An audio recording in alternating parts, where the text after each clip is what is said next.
Habits. That's today's topic. We're going to talk about 4 life-changing habits that are going to help you improve your physique as a lifting student. You need to start scheduling your day. You need to start scheduling everything. When you schedule stuff, you're going to actually start doing the things you planned ahead. This thing I came across recently called implementation intention, which is an amazing framework to use. I think everyone uses this kind of in a way we don't even realize we're doing, is that you plan ahead. You say, I will go to the gym at 7 p.m. at this specific location, and then I'm going to study in the next morning at 7 a.m.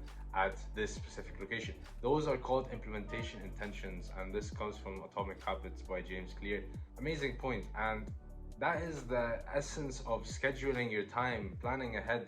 That's how you'll start actually doing the things you plan to do. Ask me, I use Google Calendar or your calendar app. I just make time blocks to put all my tasks out and see how much time I have in a day and how much I can do in one single day. And that's related with your gym routine as well. You want to see you have a 4-day split.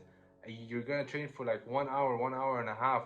When are you going to train? And you do that habit. You schedule your day. That's the habit you need to actually start sticking to your goals and actually do what you say you're going to do. Second habit is tracking your food. I see a lot of people not ever consider doing this. They just think that tracking your food is very time wasting, or it's too time consuming, it's too hard, this and that. No, this is a habit that you actually need to consider doing if you want to get the best physique of your life, especially when you're a student. I'll make this a bonus habit in this section: not eating food from outside as often, because it's way harder to track your food when you're eating consistently from outside. What do you use to start tracking your food and making that a habit? Use MyFitnessPal, use an application called Macros app. There's a bunch of apps out there that help you track your food every single day. When you start tracking your food, you're going to start being able to know if you're gaining fat, losing fat, knowing how much protein you're taking in, know how much carbs you're taking in.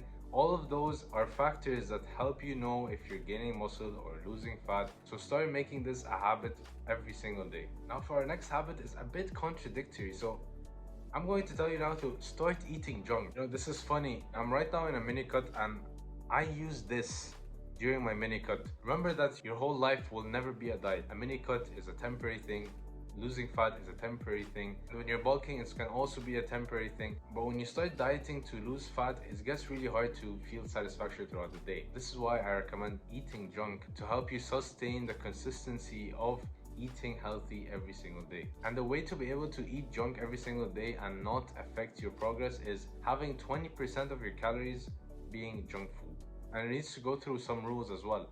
The junk food you eat needs to fit the macronutrient goal that you have for your day, and not just your macronutrient goal, it needs to fit your calories as well. And if you ask any of my friends, my favorite junk food is chocolate. Literally, chocolate is the most thing I enjoy throughout my day or throughout my week. And as you can see, my favorite spread to use is Healthy Spread. And no, this is not a paid sponsorship or anything. Please sponsor me, Healthy Spread. It's a really powerful habit to use if you actually are serious about getting lean as a student. Now for our fourth habit, this might be a bit tough for a lot of us, and it's putting your phone away 30 to 60 minutes before bed. Yes, this is not the easiest task, but even for myself, I find this hard, and you should actually start being aware of your sleep quality, because it really makes a difference on the next day, the next morning, how you feel.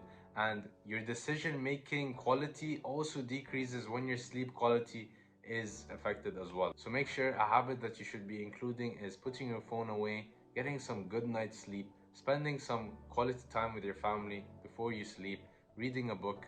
Things like that makes a very big difference on the long term. Now surprisingly, I see a lot of beginners not doing this last habit, and the habit of tracking your training. Like, damn, you go to the gym, you come out and you think that you memorize all your weights and your next time you're gonna come back and you're going to magically remember all your weights. No, that is very hard. You need to track every single weight you do and your reps. Tracking your training helps you stay motivated, helps you stay focused on your progress. So make sure you're using a notes app or a fitness app or a spreadsheet to track your workouts and know how much reps you got in, how much weight you lifted that day, because this habit is going to not only help you stay focused, it's also going to help you progressively overload and actually build muscle and build the physique you want. Now, recently I made a video with a pro bodybuilder and I asked him if a student can step up on stage and compete. So if you're interested in knowing if you're able to compete as a student, check out my most recent video to know how much it takes to reach the pro level. Also, don't forget to subscribe, it really supports the channel, and make sure to take care of yourself, and I'll see you guys in the next one.